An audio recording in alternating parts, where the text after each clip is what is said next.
Michael here from Tiny House Design. I'm going to give you a quick tour of this latest design concept that I've drawn, just for fun, and kind of give you sort of the use case or the reasons why I drew it. In a nutshell, I've been looking at Instagram lately. I've rediscovered that, well, everybody in the tiny house community has gone to Instagram and left Facebook pretty much. And that may be an overstatement, but I don't know. I think it's pretty accurate. Anyway, I've also noticed that there's tons of van life folks, van dwellers, folks that have built out tiny houses inside their vans, which is cool because you can take a van on the road. That's what it's made for, and even more so than an RV, you can get it in and out of places in a van much easier. Although you're really limited on space. And so I thought to myself, what would van life look like, tiny house style?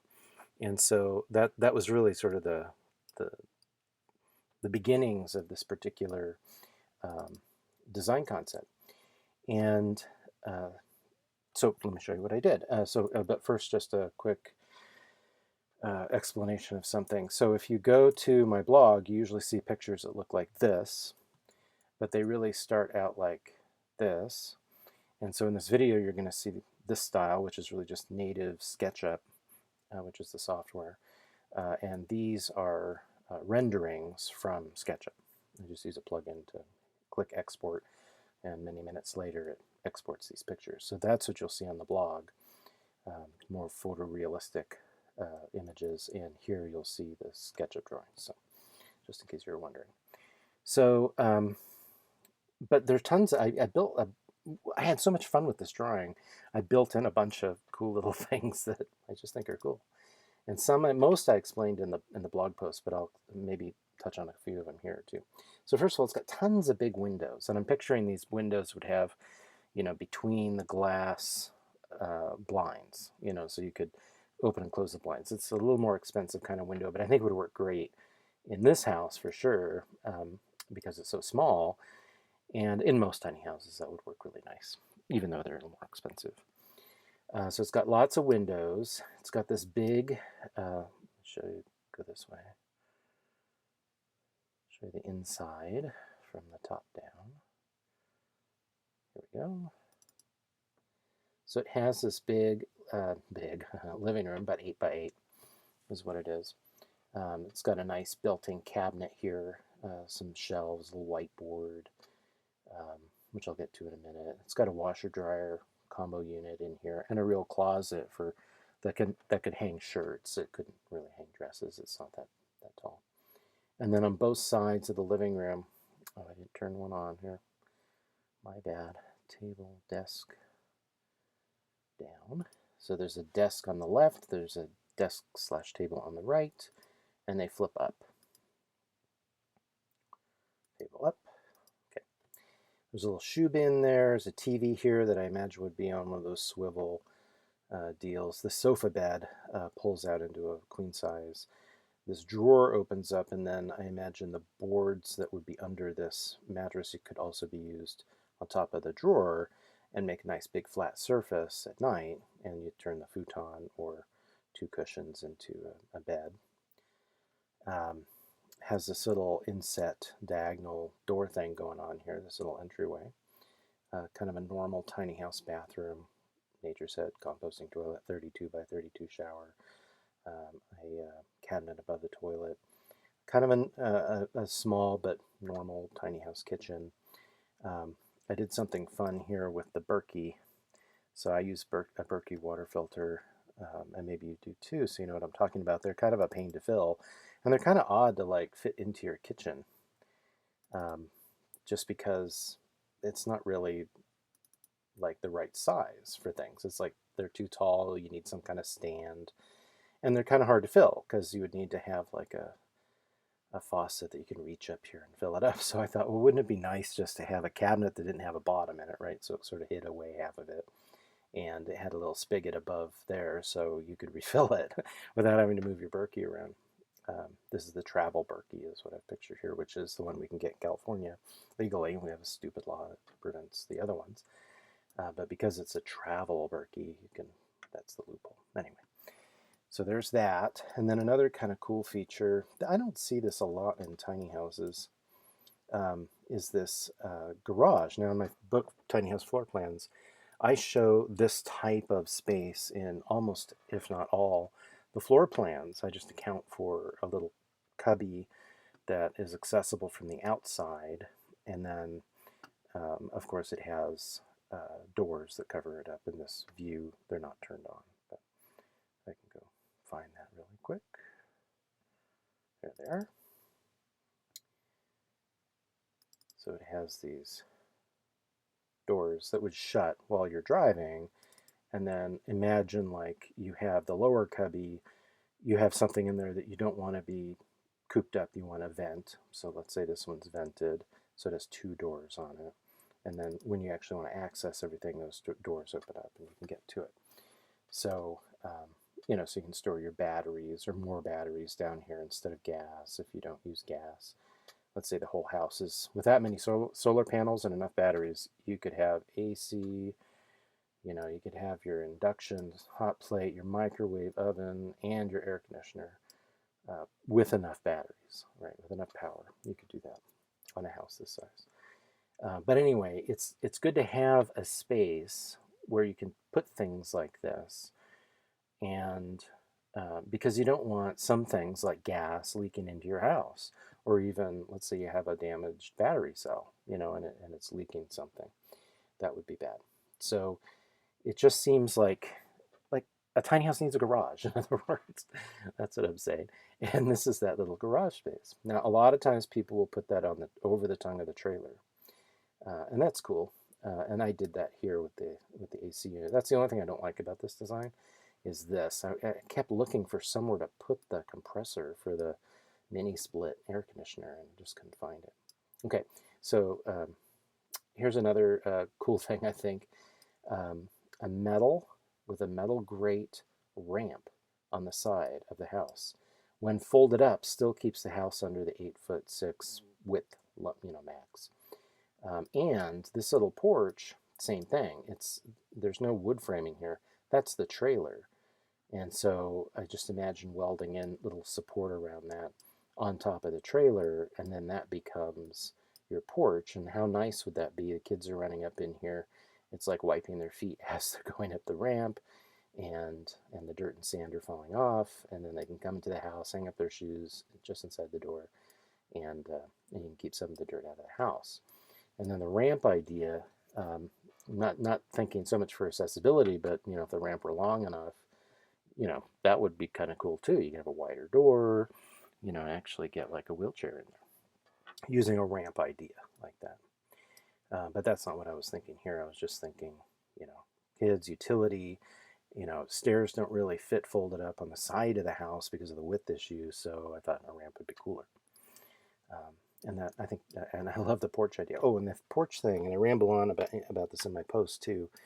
The porch, I see a lot of tiny houses designed with porches that are at the same level as the interior floor. It's like they build the porch, or they put boards on top of the porch, and the framing under that is the same height as the floor inside. In fact, it's the same framing, and that, I think that's a terrible mistake. I think you need because water could just come right in there. It rains on the porch and comes straight inside. All you have is like the threshold of the front door that's keeping the water out. Whereas if you're building up off the trailer like this, like there's a floor under this, on top of the trailer, then you can do this. You can have some kind of porch boards or this metal thing or whatever that's lower than the floor inside, keeping the water out. Okay, so let me keep kind of going around here.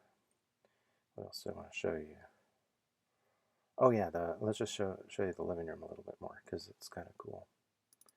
Oh, here, that's the kitchen. Microwave, fridge down here, induction, stovetop, ample sink, Berkey. So it's small, It's like one person could stand there and fix a meal. Oh, these windows. So these aren't really for view because they're not really at eye level. I mean, for the kids they would be, but and you could kind of see down a little bit, like right here. They're really there for light, to let light in behind. And I know you're not supposed to put a window behind a range because of the condensation and heat issues with that, but I figure with an induction that's fine probably, and it just looks nice. So so that's the kitchen. I think did I show you the bathroom in more detail? Not much to say about the bathroom. It's kind of a normal bathroom. All right, so the living room. All right, let's start here. You walk into the house, and that angled door points you in this direction, and you're looking this way. This is what you see. And the little ladder goes up to the little loft, and there's this built-in cabinet, floor to ceiling, so it really feels more like wall. You know, it doesn't feel too imposing. Usually something that big would, but I think when you go floor to ceiling and kind of make it the same, you know, dimensions as the wall, just feels like an extension of the wall. And then here's that big drawer under the sofa bed.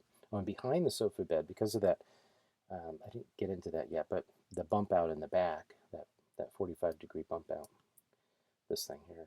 There's actually a little storage space here, little behind the sofa bed. So anyway, the sofa bed would pull out into a bed. Oh wait, first the laundry. So you open those doors and you've got a closet, washer dryer combo, and then close that up. Open this up. You have a bed, queen size bed, and then here's that little opening thing. Let me open that for you. Sofa bed bin. Yeah, like that. And then you can store stuff in there. It's not. Oops. Software goes crazy. It's not terribly big, but it would be good for like pillows and the blankets that go on the bed. You know, a nice, easy, handy place to store that kind of stuff. And then the table on this side is big enough to just barely fit 4 people eating. So one sits on the sofa and the others sit in the folding chairs. Folding chairs hang in the kitchen, which I'll show you in a minute. And then this is just it looking at the house from the sofa side. And there's dinner at the sofa side. There's the bed. This is homeschool mode. So I was thinking, you know, if you were to go on a trip with the family and you know, an extended trip like van life in a tiny house, you know, you might want to spend a few hours a day, you know, doing homeschool stuff. And so I just drew it to show what that might look like. And whiteboard here, maybe you want to, maybe school books over here on this little shelf that's behind the cabinet. This is about 3 feet here, so there's plenty of room there. You know, mom or dad or both could sit here and help. You know, so there's plenty of room for that. And then this is just a crazy picture, 5 laptops, just to show that you could actually fit 5 people sitting here, or maybe a better way to think of it is there are lots of options. You can sit in lots of different ways. Like, let's say you wanted to build a tiny house and you kept it on the side of your big house and use it as a home office, you know, when you're not traveling, you know, and you've built in enough cabinetry and built-in desks and things that you can actually work in there. You know, there's lots of options. Not to mention napping on the sofa. This is movie mode. So there's homeschool mode, dinner mode, sleeping mode, living room mode, movie mode. Everybody's hanging on the sofa and the TV diagonally tips out. And there's still enough room even to walk by and go get more popcorn. And then just another view of the bed or the sofa and that pocket opening up. Here's the upstairs, the loft space. A little weird. I think some people will say, ew, I don't like that. But basically there's, you get up on this side right? You walk in the front door, climb up the ladder, come this way or that way, go either way. The mini split, the other half of the mini split's up here in this little spot above the kitchen, and it would blow nicely in the general direction of where everybody is. So, and then I kept this side open. This is the weird part, because now the weirdness is mom and dad are sleeping down here, and the kids couldn't spy down on them. So there's no privacy, right, with this wall so short. And but I left it like that because I was thinking, it makes a great view from the loft. For the kids, they can look down and see outside. So there's lots of light. Now, if you wanted to, and you wanted more privacy, oh, and air movement. That was the other big reason. So this would not be a stuffy loft because all of that air can move around and these windows could open. So let's just say you wanted more privacy in the living room. You could just make that bigger, right? In fact, you don't even have to go all the way to the top. You could do this. They still couldn't like peek, right? Because they can't get their little heads in there and peek down, right? And they might not even be able to hear you talking, but the air could still pass. So there are a couple other options there. But I just left it like this because I like the view idea too. I figure if you're going to take your kids on a big road trip like this and live the van life out of a tiny house, part of the reason you're doing that is so they can experience the places you're going, and how better to do that from their little play sleeping loft area, um, and be able to see out the big main window. All right, what else do I show you? I think we already saw this. This is where I kind of started. So let me talk about the general shape of the thing, because the blog post starts with that, but let me end on that here. So 16 feet, cheaper trailer, lighter trailer. You can still use robust axles if you like. I don't think you need to. Like I said before, I think this would weigh less than 7,000 pounds if you framed it in metal and used lightweight siding on it. But I did two tricks to get a little more space. I went out 2 feet here on the front of the trailer and 2 feet on the back of the trailer. So it's kind of got the length of a 20-foot tiny house. It doesn't have the floor length. And I don't think it would be that much heavier because this whole side here is pretty much empty. And this is getting smaller, right? This is shrinking down, and all that's really overhanging is part of the kitchen and that utility closet and the compressor. So, I think it's still okay. And the tricks are, you don't want to extend out a tiny house over the trailer out the back straight, because if you go up a steep driveway like into a gas station, which you'll find all the time, you'll see or experience the RV or the trailer hitting, scraping on the ground. And you don't want the house to scrape on the ground. If the trailer does it, that's one thing, big metal frame scraping on the ground. Still not good, don't want to do that, but it's not like the wood that you built and the siding ripping up and stuff like that. I mean, it would just be all bad. So what I've done here is just gone up. So there's no way, this has a good departure angle, in other words. You could go up a pretty steep incline and it would never hit the house. And we're still, because of where the sofa is, and there it is not in this drawing. Let me put the sofa back in there. And oops, that's in bed mode.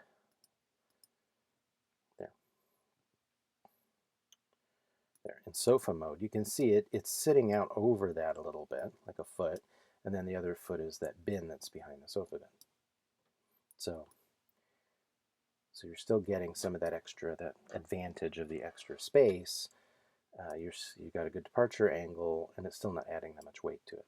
And then over here, because you really need to follow the diagonal of the tongue, the triangular shape of the tongue, because when you turn, you don't want the tow vehicle to crash into the side of your house. You don't want to overhang. You really don't want to overhang your trailer unless you do some trick like this, right? And you add some angles in there. And this, like I said, where I put the compressor, I think is a little too close to the tow vehicle. I don't think it would hit, but that's not an ideal spot. I really tried to fit it into one of these utility cabinets, or even into the attic space. There is a tiny bit of attic space, which you don't see on the website. but I'll show you here. There's this little attic space here, and I picture it being used for nothing. You know, it would just be insulated, just like a normal attic. And but it'd be nice to be able to put the compressor somewhere. Another option might be to get rid of this window and move the compressor up, although that would be ugly as everything.